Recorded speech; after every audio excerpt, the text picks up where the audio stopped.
Jama'a assalamu alaikum, mai magana Aminu Saira Muhammad, daraktan shirin fim din Labarina. An fara ɗaukar shirin Labarina tun a shekarar 2014, in ji Aminu Saira.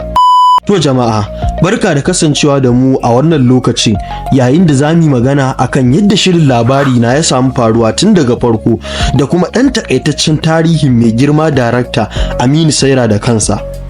Amma kafin nan, idan wannan shine karanka na farko a wannan tasha tamu, to ka yi maza ka danna mana subscribe da kuma ƙararrawa domin samun sababbin shirye-shiryenmu da zarar mun ɗora. Amma kafin nan, a dakace mu.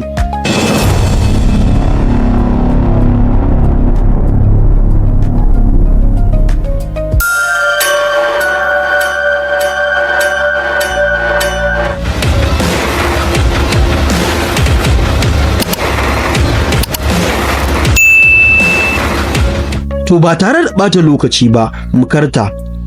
Shirin Labarina CSD wanda kamfanin Saira Movies ke kawo muku shi ba sabon shirin da kuka sani ba ne.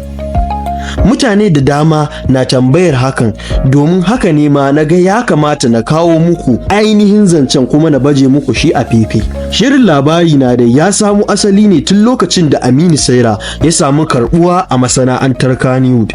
Ina nufin lokacin da aka saki fim ɗinsa mai suna Ashabul Kafi a shekarar 2014.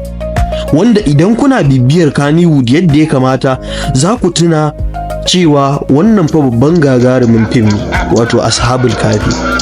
A fim ɗin ne ma ya samu babban kambun girmamawa na farko, wato Best Director Jury's Choice Award a shekarar 2014 dai. Darakta Aminu Saira ya shirya fina-finai irin su Jamila da Jamilu a shekarar 2009, ga Duhu ga Haske, Dare da Yawa, Ɗan Marayan Zaki da kuma Baya da Ƙura da dai sauransu. Bayan sakin shirin Baya da Ƙura, sai tunanin yin shiri mai dogon zango na farko a Kannywood ya zo masa. Shine ya yi masa laƙani da Labarina.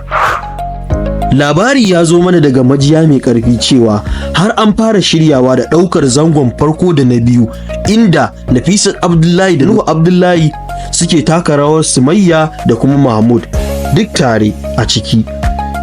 Sai dai ba mu samu ganinsa ba a lokacin, sai kusan bayan shekaru 6 gaba, wanda za mu iya kiyastawa ta ƙila shekarar 2021 ko kuma da biyu, yayin da Arewa 24 ne suka fara haska shi duk a yarjejeniyar Aminu Saira da su.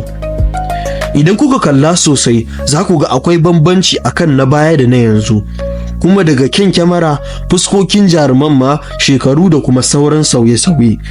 A halin yanzu kuma ana ci gaba da haska shirin Labarina, kuma yana ci gaba da ƙayatarwa. Wasu ma na ganin babu shiri mai dogon zango mai daɗi kamar sa. Amma ku me kuke tunani? Ya kuka shiryawa na wannan satin? Mu haɗu a comment section. To yan ko matsanki a ina kike zuba su? A jakana mana. Ina jakan naki? Sun karba a waje. Yalla batun akan kanta a waje.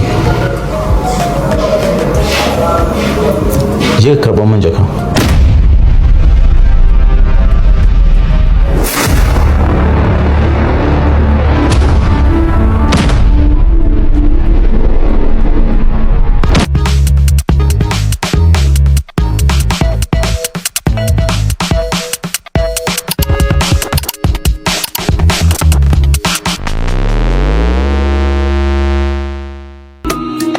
A ƙarshe, ina so ku danna mana subscribe idan kun manta ba ku yi ba a baya. Sannan ga wasu haɗaɗɗun bidiyos nan a sama a faifan sikirin, duk naku ne. Sai an jima.